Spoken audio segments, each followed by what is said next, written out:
Okay, good morning, judges, teachers, and friends. Imagine this, you just finished your internship in a factory area. You smell like smoke, your shirt smells like metal, and when you step outside, the sun hits you like you're standing inside a rice cooker. It's 9 a.m., but the heat feels like 2 p.m. Then on your way home, your little brother keeps cooking because the air smells like burned plastic. That's not just the hot weather. That's called global warming.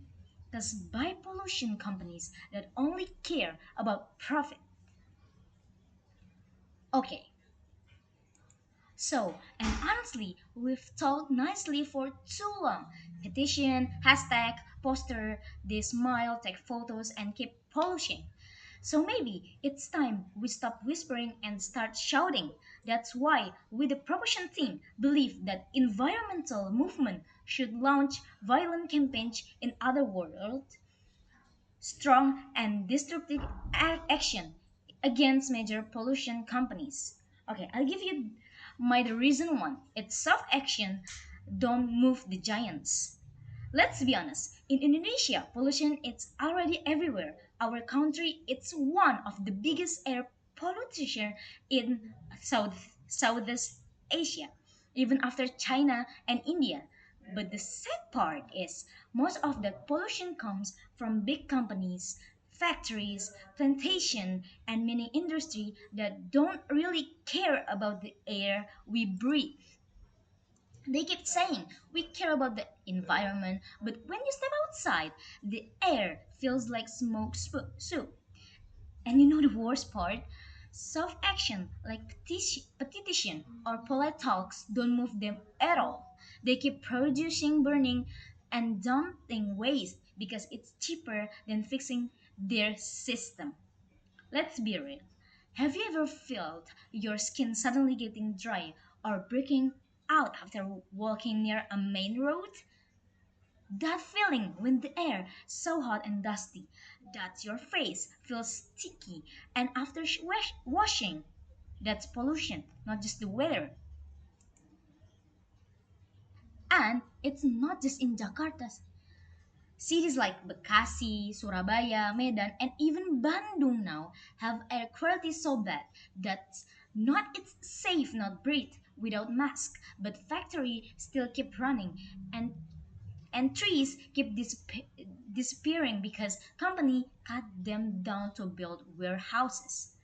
If environment movement keep using soft action like please don't pollute or something like that, we need strong action protests, blockades, or mass campaign that make them uncomfortable enough to change. Because honestly, what's the point of having good education, jobs, or money if we're all breathing poison every day?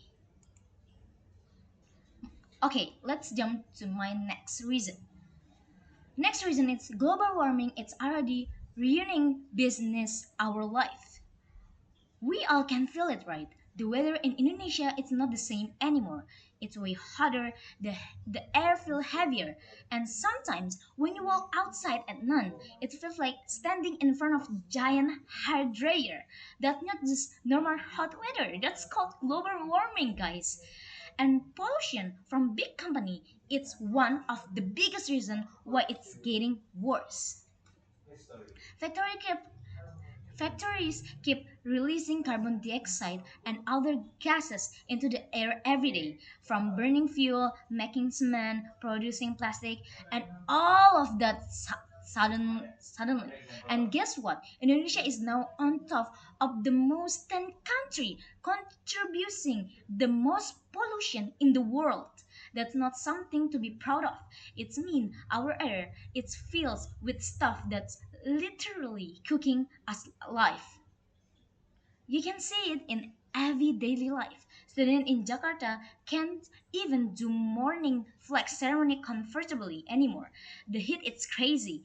The sky gray instead of blue, and the air sometimes smells like burning plastic. And it's not just about skin problem. It's about our lungs, our plane, our planet. Global warming means more floods, longer droughts, and unstable weather. The young generation will be the ones suffering the longest. That's the way we say it. Soft action are not enough anymore. You can fight a wildlife with a glass or weather. You can stop global warming with a please. We need strong action, protest, pressure, and yes, maybe even violent campaigns to stop these pollution giants before they burn the world for profit. Next, my three argument is moral pressure and public shame work fast. Nothing move until it goes viral. Sometimes the fastest the way pollution company listen isn't through law or soft talk. It's through public shame.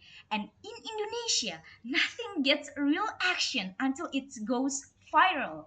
Let's be honest, many big company in Indonesia act innocent until someone records what really they dumping waste into rivers, burning trash at night, or something like that. The government usually silence, but once the video hits TikTok or X, suddenly, yeah, like boom, news channel talk about it. People start commenting, and the company panics. That's how it works in here. People react more to viral stories than official reports.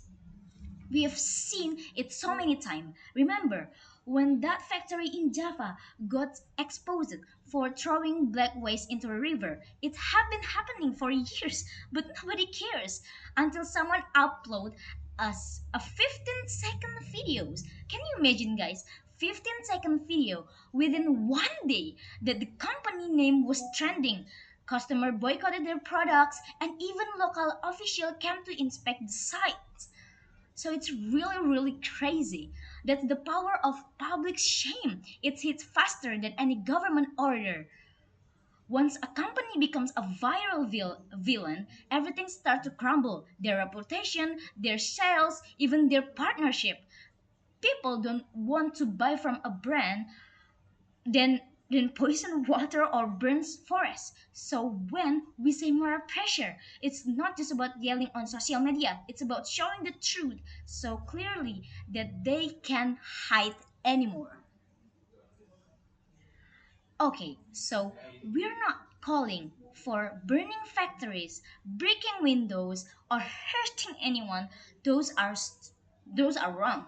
When we say violent, we mean stepping up the pressure, blocking access, accompanying office, massive sentence, coordinate customer boycott, action that are loud, risky, and destructive.